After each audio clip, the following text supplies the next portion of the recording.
nambahin scene-nya Fajri. Karena sebenarnya dia tuh pengen Darius lebih sering di set. Udah itu doang. Jadi ditambahin terus scene-nya Fajri. Saya tahu. Modus nih. Saya hanya menyuarakan ibu-ibu dan perempuan untuk ingin melihat Darius lebih banyak gitu kan. Saya tahu. Jadi dibanyak. Modus nih. Dibanyakin supaya Darius sering di set. Biar setiap hari bisa syutingnya benar. Tapi kan misinya tadi untuk memberitahu kepada dunia laki-laki green flag do exist ya. Kita kasih tepuk tangan dulu. Kalau film-film kita ini pasti punya human story yang kuat. Yes. Jadi dari pengalaman kita merilis beberapa film, ternyata dari kondisi selalu kita ini sudah punya somewhat kayak network orang-orang yang percaya bahwa film yang mau kita sampaikan itu adalah film-film yang bisa touch and relate to many people. Jadi semua yang kita buat selalu tidak hanya dalam kacamata komersial, tapi selalu punya something to say. Itu adalah yang kita diskusi. Bahkan sampai kita bingung kenapa film kita ini film feminis semua ya.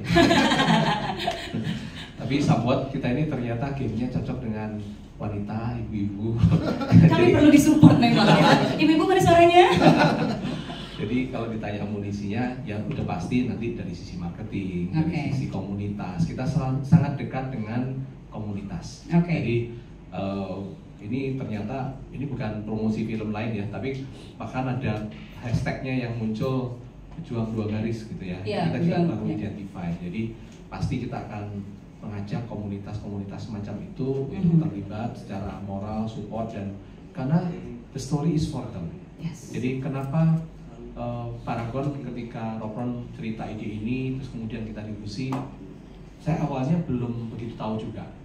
Tapi ternyata sahabat saya ada dua yang sampai hari ini tidak bisa dan udah mencoba bertahun-tahun. Kemudian di kantor kita, saya diceritain perjuangan dari salah satu karyawan ini, IVF itu seperti apa susahnya. Jadi saya di situ baru tersentuh gitu ya, oh ternyata segitunya. Dan begitu saya baca tulisannya Titin sama Priska, wah baca di mobil aja langsung nyes gitu lah. Jadi udah, wah ini harus disampaikan. Jadi dari saya juga akan lebih kepada support system, idea source, bahwa dari sisi marketing, komunikasi, including kita bisa ketemu hari ini adalah salah satu support kita untuk biar Paragon ini bisa bikin film-film yang luar biasa lah, yang bisa dekat dengan semua. Untuk Anda kok, kita bikin bukan cuma wah bikin film ini untuk cari duitnya harus ada, tapi bukan itu, harus ada something to say. Gitu sih. Jadi amunisinya juga asupannya nih positif sekali gitu ya, bukan hanya menitik beratkan pada komersialnya, tapi sisi humanisnya, apa yang dekat dan apa yang dibutuhkan dari masyarakat juga, dan mengajak komunitas-komunitas yang memang benar-benar menjadi orang-orang yang tepat sasarannya begitu ya. Yang pasti di sini peran saya sebagai ibu pasti dari ibu dari Masya. Ketika saya baca, ini ibu luar biasa itu buat saya. Kenapa luar biasa? Kalau saya punya anak seperti dia, saya nggak akan seperti itu. Karena ini si ibu sangat sabar. Beda sekali dengan anaknya. Sangat keras. Kerasnya luar biasa. Makanya dia bisa berulang-ulang kali melakukan itu. Ya kan? Jadi kalau dia yang sabar, saya kira contohlah saya baca, saya lihat ini kalau terjadi sama gue nggak mungkin. Benar, nggak mungkin. Nggak jadi udah pasrah. Palingan saya gitu kan, pasrah. Tapi ini luar biasa buat saya. Nitya ini luar biasa sampai dia berkali-kali gitu. Dan si ibu dengan tenang juga memberikan support. Sementara ya ibunya kita tahu ya mungkin saya tidak perlu ceritakan semuanya, tapi yang pasti ibunya sangat luar biasa sabarnya. Beda sekali dengan saya. Jadi proses pembelajaran lagi juga gitu kan ya. Memang kadang-kadang film itu, karakter di film itu membuat kita pemain belajar juga. Betul. Belajar, sebaiknya memang kita menjadi orang seperti itu. Baik. Ya, dari sisi yang baik ya. Betul. Berarti kalau ditanya sisi mana yang menyentuh dalam karakter sebagai Meti adalah kesabarannya. Kesabarannya luar biasa buat saya. Kesabaran menantikan kesuburan. Tolong dicatat ya teman-teman ya, baru pikiran tadi. Sabar, subur, apalagi? Sabar, subur, kita aminkan aja berarti ya. Gitu. Jadi seperti itu ya ceritanya. Aku pengen sekali melihat bagaimana Oma Widiawati dengan kesabarannya di film ini, berarti seperti ya. Oke, tidak sabar juga untuk proses syutingnya dong. Jadi kita ikutin. Lalu kita ngobrol musik dia sangat fokus dalam itu, tapi dia tetap kali itu juga nanya-nanya juga sebenarnya nggak nanya jawab, jadi kayak ngomong sendiri-sendirian gitu. Tadi siang mau terlihat bilang anak saya baik-baik aja kok. Ibu dengar sendiri kan tadi siang mau terlihat bilang sekarang nggak kenapa kok.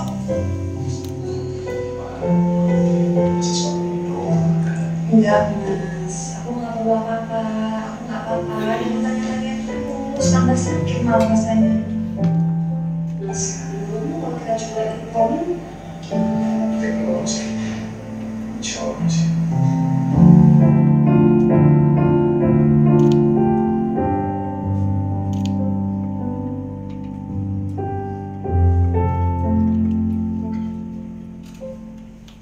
Cerita ini yang paling menarik sebetulnya adalah kita persahabatan semua gitu ya, berempat itu adalah perempuan-perempuan alfa gitu, perempuan-perempuan yang kuat gitu, perempuan yang mandiri. Tapi digambarkan dalam film ini itu sangat perempuan Indonesia banget. Cute, manis, ya kan? Lembut, elegan gitu ya. Ini perempuan Indonesia banget gitu, elegan, very cute, soft, tapi kuat gitu loh, jangan salah gitu, punya determinasi yang luar biasa, bisa nyoba 10 kali gitu kan ya, sampai berhasil. Bayangin gitu, itu kalau nggak perempuan kan nggak bisa gitu. Tapi kita muncul sebagai perempuan yang elegan, very sweet and cute gitu, tapi kuat. Ini menggambarkan perempuan Indonesia yang sesungguhnya sebetulnya. Kadang-kadang orang melihat, alah dia pasti cute-cute, manis-manis tuh, bukan perempuan yang rapuh, pasti perempuan yang rapuh gitu ya dianggapnya. Tapi enggak gitu. Ini adalah gambaran perempuan Indonesia yang luar biasa. Tapi perempuan ini juga butuh support system. Jadi punya teman-teman yang benar-benar kompak, yang bisa support kapanpun. Nanti kalau lihat filmnya benar-benar lihat persahabatannya itu benar-benar keren banget. Itu mungkin kalau ada relationship goals, punya suami green flag gitu. Tapi ini juga bestie goals gitu. Nice, oke. Pengen punya teman-teman seperti ini. Gitu. Karena juga turut mensupport dan menantikan Lioranya itu ya. Oke, independent and spoiled jadinya ya. In the spoiled, enggak ya? In the spoiled but yet fun. Nice, itu dia. Kita kasih nama. Kita waktunya dikit, saya singkat jadi sesingkat-singkatnya. Jadi ini kisah nyata perjuangan Mutia waktu sejak dulu dia berusaha ingin punya anak gitu ya. Saya udah tahu ceritanya lama karena ya Mutia itu sahabat istri saya, Catherine, sejak waktu zaman Metro TV dulu lah. Kalau yang tahu istri saya kan Catherine Kang dulu di Metro Sinuan berapa 15 tahun aja, berapa tahun? Tahun ya ada. Ya 15 tahun lah gitu lah. Jadi dan Mutia itu dulu juga rekan dia di Metro TV gitu kan. Jadi soal cerita ini saya udah tahu lama, dengar lama, tahu banget perjuangannya. Setiap ketemu dia cerita ini selalu nangis gitu kan.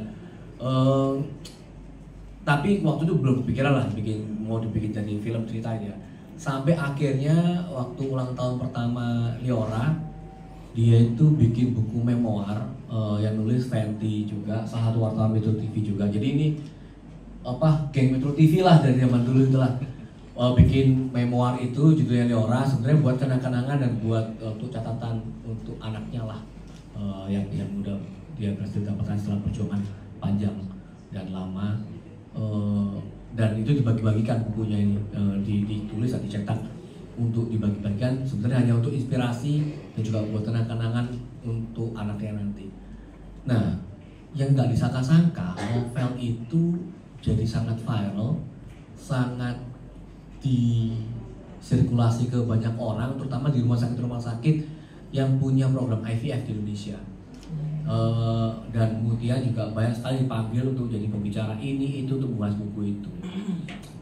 Setelah itu saya justru tertarik karena begini, saya baru tahu ternyata masalah fertilitas ini sangat serius di Indonesia dan bahkan di dunia untuk perempuan. Lebih parahnya lagi kalau di Indonesia itu 1 dari 6 perempuan di dunia yang termasuk di Indonesia itu punya masalah fertilitas. Banyak banget itu. Dan jadi hampir 20% lah ya. Okay. Dan susahnya lagi di Indonesia banyak sekali stigma perempuan yang nggak bisa punya anak itu sangat-sangat negatif. Pertama, sayangnya ya karena kita negara mayoritas muslim dan saya nggak bilang semua karena Mutia juga muslim dan suaminya sangat suportif, banyak perempuan yang nggak bisa hamil, nggak punya anak itu dijadikan alasan untuk suaminya untuk menceraikan atau untuk poligami. Kita sering lah cerita seperti itu. Oh saya kawin lagi dong, oh ma gitu kan, punya anak, belum punya anak, alasan aja. Itu pertama. Kedua, kita masih harus ngakuin dan Anda tahu lah ya, saya selalu identify myself as a feminist, saya selalu berpihak pada perempuan dan banyak sekali film-film perempuan yang sudah saya produksi ya. Salah satunya waktu Dulu Kartini kan saya juga mengatakan hal yang sama. Kita masih harus ngakuin bahwa perempuan dan laki-laki di Indonesia ini masih keimbang di Indonesia. Budaya patriarki Indonesia masih sangat kuat. Karena hal itulah perempuan juga selalu kalah kalau dalam masalah soal ini. Belum lagi masalah mertua yang rewel dan apa istri nggak bisa punya anak gitu lah. Kalian tahu lah cerita-cerita seperti ini. Dan di sekitar kita banyak sekali hal seperti ini gitu. Terutama rekan-rekan saya di bidang film juga. Makin saya ketemu ngobrol soal ini dengan banyak orang, ternyata ini masalah orang banyak gitu. Betul. It's real dan hal yang sangat-sangat relatable dengan banyak orang. Nah, setelah itu saya pikir mungkin saya perlu bikin hal seperti ini untuk sebagai PSA atau ya PSA ya, public service announcement untuk semua orang bahwa masalah ini masalah serius. Yeah. Dan jadi kalau untuk perempuan di Indonesia terutama kalau punya masalah fertilitas jangan takut ke dokter. Betul. Karena banyak orang itu masih orang stigma, oh nggak bisa hamil karena apa ya? Karena belum tuh masalah perempuannya, banyak masalah lakinya loh yang mungkin mengandung. Jadi jangan nyalain perempuan lulu gitu, lu juga tes dong gitu kan? Nggak punya anak nyalain perempuan lulu. Mungkin aku pengen nyapa teman-teman dulu. Assalamualaikum. Waalaikumsalam. Hai Fajri. Terima kasih sudah meluangkan waktunya hari ini di acara yang spesial banget untuk launching film Diora. Ya pasti rasanya setiap orang tua salah satu keinginannya adalah memiliki anak, memiliki keturunan dan buat aku pribadi itu juga jadi satu pengalaman yang luar biasa, apalagi aku masih sangat muda waktu itu. Dan mungkin yang bisa didekatkan dengan film ini adalah bagaimana aku mencoba untuk mengambil proses pendewasaan diri sebagai laki-laki yang mungkin penuh dengan ego, punya pride juga gitu ya, tapi berusaha untuk bisa melihat segala sesuatu dari kacamata sang istri. Itu karena kadang kita sebagai laki-laki nggak paham apa sih yang dihadapi, dirasakan, dilihat, dialami oleh pasangan kita sehingga komunikasinya nggak bisa terbangun, pengertiannya tidak terjalin gitu. Nah, ketika kita berusaha untuk melihat dari kacamata istri kita berusaha untuk memahami dan mengerti situasinya, mungkin itu bisa jadi bekal yang cukup kuat untuk akhirnya kedua pasangan ini mengarungi perjalanan, apapun itu. Gitu. Dalam konteks memiliki anak, tentu laki-laki nggak akan pernah bisa merasakan bagaimana rasanya tiba-tiba ada kehidupan yang muncul di perut seorang wanita gitu ya. Lalu bagaimana dia melindungi, menyayangi selama 9 bulan, pasti mungkin rasa sayangnya sama tapi bentuknya pasti beda dan apa yang dirasakan pasti akan berbeda sampai akhirnya menjalani juga proses kelahiran yang tentu tidak mudah. Kan ibu yang melahirkan itu bertaruh nyawa ya. Gitu. Jadi apa yang bisa kita lakukan sebagai seorang laki-laki, sebagai seorang suami, sebagai calon ayah adalah menjadi support system yang terbaik untuk pasangan kita supaya apapun kesulitan yang dialami itu paling tidak bisa sedikit mengurangi entah kecemasan, entah kesakitan dan hal-hal lain yang memang sangat butuh dukungan secara lengkap gitu ya. Dan itu yang mungkin aku coba untuk ambil pengalaman aku, walaupun aku juga sama Mbak Prita waktu pertama kali ketemu aku sempat sharing juga. Dona itu waktu setelah anak pertama kita, sebelum Diego itu dia sempat hamil juga tapi blighted ovum, jadi sempat ngalamin juga proses likuret dan lain-lain. Dan buat aku itu jadi momen yang ngebekas buat kami berdua, walaupun hanya kecil dan Tuhan kasih anugerah yang luar biasa, kita dikasih kesempatan untuk punya anak kedua, ketiga gitu ya. Tapi aku pikir itu secuil pengalaman pribadi yang aku bisa bawa juga ke dalam film ini nanti sebagai karakter Fajri. Baik, terima kasih. Nafira ini ya kan adalah salah satu teman baiknya Mutia, dan secara spesifik apa ya? Ya udah be myself gitu ya kayaknya ya. Enggak gitu juga. Tapi enggak, memang nggak tahu ya, kalau saya sih nggak melihatnya sebagai individu, tapi memang sebagai geng, sebagai kelompok yang apa ya, kalau di society kita kan sebagai perempuan yang punya karir, yang independen, ini segala macam, yang juga berkeluarga, kayaknya kita dituntut untuk kayak can you have it all gitu, apakah kita bisa miliki semuanya gitu. Kadang kayak karir tapi personal life-nya gimana, atau personal life tapi karirnya gimana. Nah, menurutku di sini yang menjadi sangat inspiratif, perempuan-perempuan hebat ini menjadi contoh. Yes, you can have it all, tapi tentunya ada perjuangan yang luar biasa di balik itu semua. Ada sacrifice, ada support system, ada suami-suami green flag. Apa ya? Ini semoga kalau saya sih ini bisa menjadi contoh inspiratif untuk how you should have friendships. Bahwa friendship itu sebenarnya yaitu support system. At any time bisa menyediakan waktu dengan masalah apapun yang sedang dihadapi in your personal life, kita ada, dan semoga sih itu akan nanti ke translate di layar sih. Amin, saya percaya itu pasti akan ke-translate. Berarti ini jadi ada satu tambahan cerita dalam artian bukan hanya penantian buah hati, tapi it's all about friendship juga gitu ya. Cuma yang kita coba untuk ngambil ini seperti ini kan kisah yang benar-benar terjadi gitu ya. Tapi yang kita kasih bawa itu lebih ke memberi inspirasi supaya jangan menyerah ya jika punya anak. Karena memang nggak gampang dan memang nggak murah. Jadi apa yang harus kita lakukan? Lebih ke mengajak ke semua pihak sih. Dari perempuannya sendiri memang juga harus memang siap nggak gitu. Karena memang harus kita akui zaman sekarang gitu ya. Nggak bisa punya anak terus menerima hal itu juga sebuah pilihan, jangan salah. Jadi kalau mau memutuskan untuk punya anak, siap nggak? Lebih ke arah sana sih. Jadi saya pikir juga ngajak orang kontemplasi. Dan yang kedua itu tentu saya sudah bilang paling penting support system. Pertama yang pasti suami lah. Tadi bilang bahwa jangan selalu suami yang disalahkan, tapi memang banyak kenyataannya. Banyak suami yang mandul tapi sering disalahin. Itu kejadian di banyak kasus, bukan cuma 1-2 aja. Dan ini saya juga mengajak ke semua pria karena saya laki-laki ya, bahwa kadang-kadang tuntutan untuk seorang perempuan untuk punya anak itu solely dibebankan di pundak mereka, padahal enggak, suami juga harusnya dong, kan sekali lagi suami istri ya. Karena anak kan juga bukan cuma anaknya istri doang, anak lu juga gitu kan. So I think it's very important sih. Jadi lebih ke arah sananya sih. Saya coba untuk membuka sesuatu untuk diskusi aja dulu. Masalah solusi-solusi yang lainnya apa bisa kita bahas lagi. Dan problem terbesarnya sekarang ini, orang itu masih nganggap nggak bisa punya anak itu masalah medis. Oh banyak macam-macam lah solusinya, makanya soal itu sini ya teman-teman kalian pernah ke dukun lah, ke apa gitu kan, punya anak kan, atau yang banyak kan doa agama apapun ya. Dan juga saya kan Katolik ya, tapi juga banyak juga kan doa sama romo supaya punya anak gitu. Bagus lah punya iman itu, penting lah kita punya faith. Tapi kita jangan menegasikan bahwa ini masalah medis juga. At the end of the day ini masalah biologis itu. Jadi harus diperiksa dulu lah. Problemnya di mana kan gitu dong. Kalau nggak tahu masalahnya gimana mau menyelesaikan kan gitu. Jadi jangan merasa tabu untuk ke dokter. Masa nanti mau ngambil ke IVF atau apa masalah solusi lain lagi, itu masalah lain lagi. Saya mau coba ngomong juga salah satu juga hal yang cukup mungkin kontroversial, tapi saya tetap harus ngomong.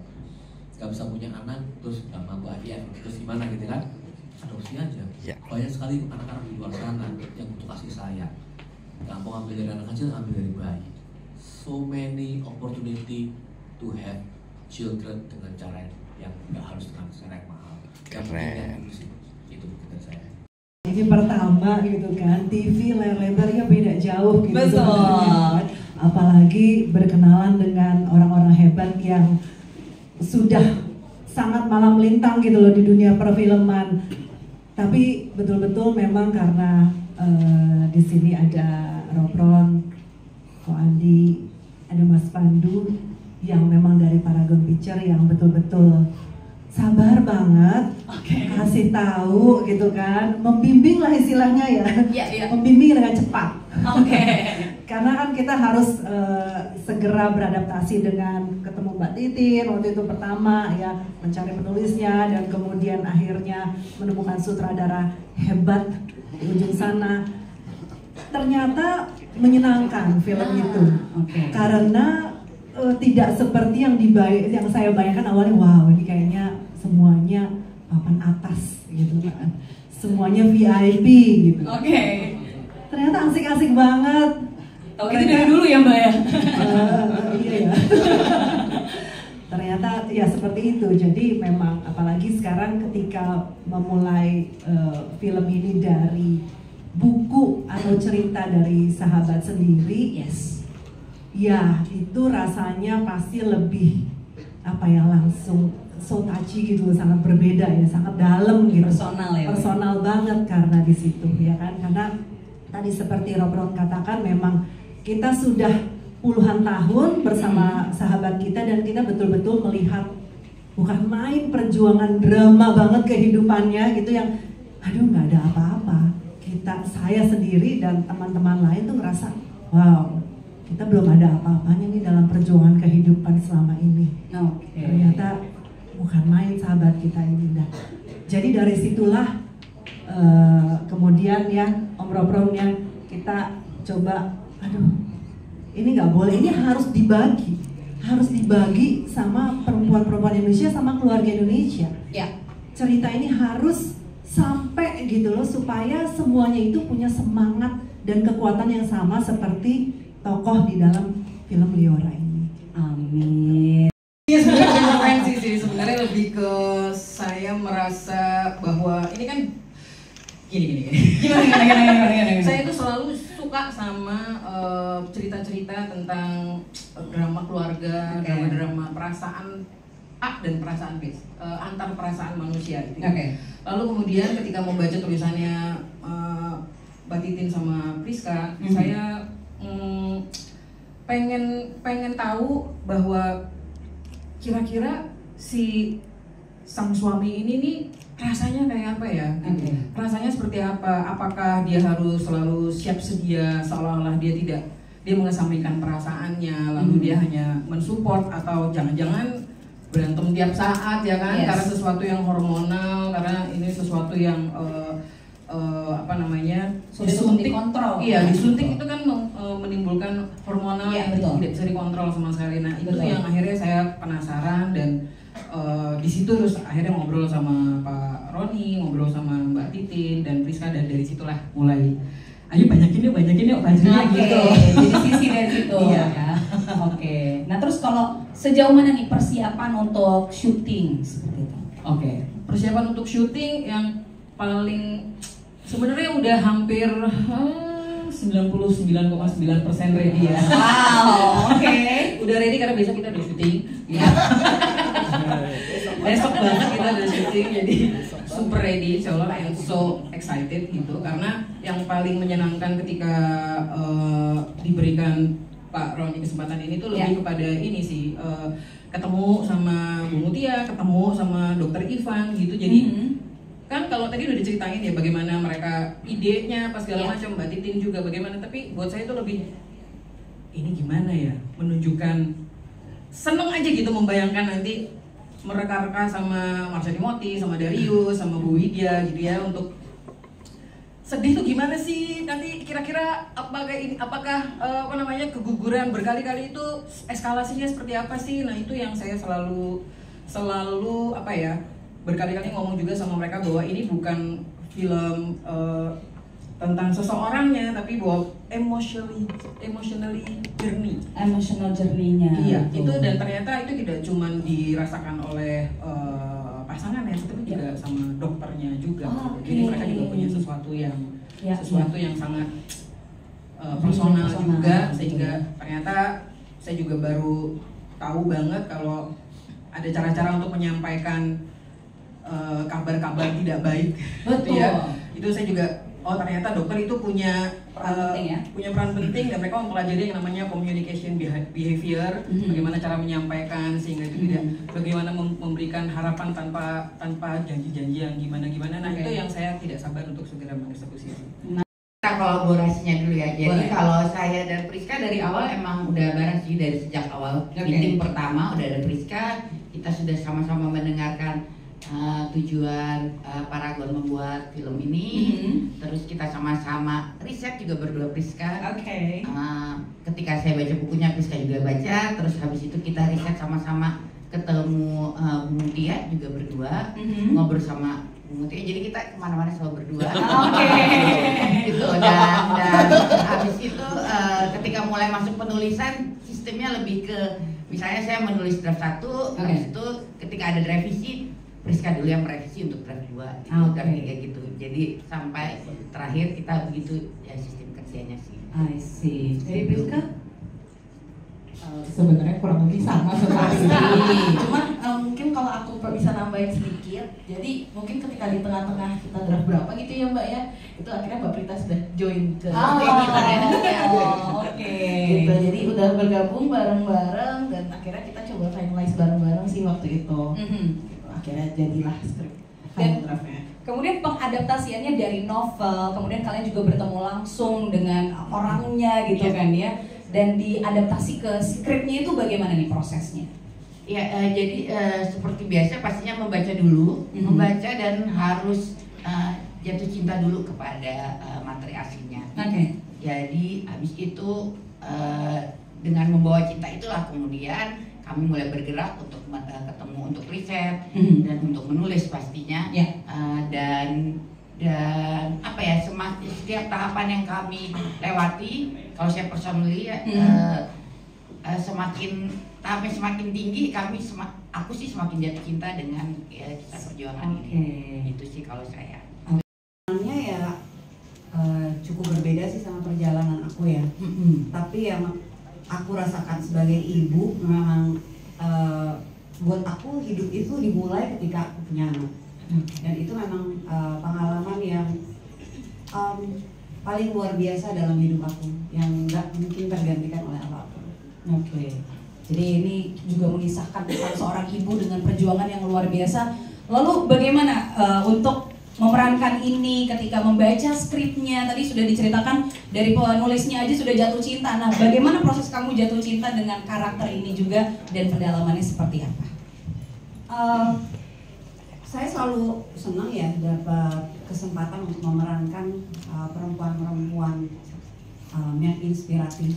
Karena bukan cuma untuk para calon penonton, tapi juga untuk saya sendiri tuh itu banyak banget pelajaran, sekaligus jadi pengalaman buat saya gitu untuk ya mendewasakan diri, untuk mendapatkan wawasan baru, semangat yang saya dapatkan dari peran-peran perempuan-perempuan hebat Indonesia gitu. Juga untuk cerita ini, bagaimana karakter Mutia ini sebagai seorang perempuan yang berhasil di bidangnya, tapi juga sosok yang sangat mementingkan keluarga gitu. Jadi itu juga menyentuh dan melihat perjuangannya dia untuk mendapatkan buah hatinya. Itu adalah saya sangat salut, karena kalau saya pribadi saya nggak mengalami itu, tapi melihat perjalanannya saya bisa merasakan betapa kuatnya perempuan ini gitu, dan betapa beruntungnya dia punya support system yang memang harusnya ada. Berarti ini karakter yang kuat. Memang perjalanannya tidak sama, tapi menjadi seorang ibu itu mungkin yang akan menjadi pendalaman dan kedekatan yang kamu ambil begitu ya? Iya. Tapi juga banyak pelajaran baru gitu, perjuangan-perjuangan dia, apa yang dilalui yang tidak saya alami, tapi itu menjadi inspirasi buat saya dan kekuatan baru buat saya untuk dalam kehidupan. Dan tentunya pasti nanti akan dibagikan pada kita semua. Jadi semangat syutingnya ya. Amin. Gitu ya. Ya pasti yang pertama dari Mas Fajrinya langsung, walaupun secara pribadi saya nggak kenal dan belum dapat kesempatan untuk bisa ketemu, tapi dari novel Liora yang ada itu bisa dibaca dan Mbak Prita langsung kasih untuk saya baca kebut 4 hari dan mencoba meresapi perjalanan mereka dan terutama perjalanan Mas Fajri dalam menghadapi dinamika perjuangan dia dan Mbak Mutia gitu, dan cukup jelas, cukup tergambar dengan sangat jelas ya. Dan saya kebetulan juga punya keluarga saya yang memang mereka sudah mungkin 6 tahun menikah dan sampai hari ini belum punya keturunan dan mencoba juga metode bayi tabung dan gagal gitu. Dan saya ikut dalam perjalanan, ikut menemani, ikut memberikan support dan lain sebagainya dalam perjalanan mereka di kesempatan pertama, dan akhirnya mereka berdua memutuskan untuk menunda ke percobaan kedua karena secara mental mereka merasa belum siap gitu. Jadi ada pengalaman itu juga, dan sampai sekarang masih berhubungan dengan baik dengan keduanya gitu ya. Jadi sedikit banyak saya bisa menyerap apa yang dia rasakan, apa pikiran-pikiran yang muncul dengan situasi yang dihadapi seperti itu. Dan setuju juga bahwa kadang memang stigma perempuan yang bermasalah gitu ketika nggak bisa punya keturunan, padahal sebenarnya mungkin dua-duanya punya problem atau salah satunya bahkan laki-lakinya juga punya masalah gitu. Di novel juga ada banyak sekali case dijelaskan oleh Dr. Ivan, dan saya juga waktu anak-anak kecil saya bawa ke dokter hormon juga untuk cek semuanya gitu ya, dan dokter hormon juga cerita bahwa sekarang semakin meningkat dengan gaya hidup, dengan makanan, pola makan segala macam, anak laki-laki itu cenderung punya risiko untuk dia kehilangan kesuburannya. Nah ini mungkin juga bisa jadi awareness juga buat para orang tua untuk mengecek sebelum dia nanti masa remaja ya, sebelum akhir balik itu harus dicek, karena kalau enggak udah nggak ada kesempatan apa-apa gitu. Dan kalau di novel dibaca, Dr. Ivan itu menjelaskan ya bahwa ya ternyata yang bermasalah suami ya istrinya yang bereaksi dengan apa namanya, dengan cara yang berbeda mungkin ya gitu. Jadi ini adalah masalah berdua, harus dihadapi oleh dua orang, dan itu salah satu esensi pernikahan gitu. Bagaimana kita menjalani segala sesuatunya, termasuk untuk keinginan memiliki keturunan